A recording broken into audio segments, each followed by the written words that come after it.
Colour paper, sketch pen, পম বল এবং বড় paper cup. Colour পেপারগুলো রাউন্ড শেপে কেটে নেই। পেপারগুলোর উপরে র্যান্ডমলি 1 থেকে 10 পর্যন্ত কিছু সংখ্যা লিখে নেই। পেপারগুলো পেপার কাপের উপর রেখে দেই। নাম্বার অনুযায়ী পম বলগুলো বিভিন্ন গ্রুপে রেখে দেই এবং সন্তানকে ম্যাচ করতে বলি। শিশু প্রথমে কাপের উপর থাকা সংখ্যা দেখবে, তারপর সেই সংখ্যার সাথে মিলিয়ে সঠিক পম গ্রুপ খুঁজে বের করবে।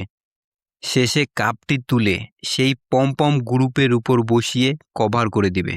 মেথড 2, পম ফার্স্ট। শিশু আগে পম বলগুলো দেখবে। নির্দিষ্ট একটা পম সেট সিলেক্ট করে গুণে বের করবে কতগুলো আছে। এরপর সেই সংখ্যার সাথে মিল থাকা কাপটি খুঁজে এনে পমের উপর বসিয়ে দিবে। এই দুইভাবে খেলাটি শিশুর ব্রেনকে দুই দিক থেকে ট্রেনিং দেয়। একদিকে সংখ্যা চিনতে শেখে, অন্যদিকে গুণে বোঝার ক্ষমতা তৈরি হয়।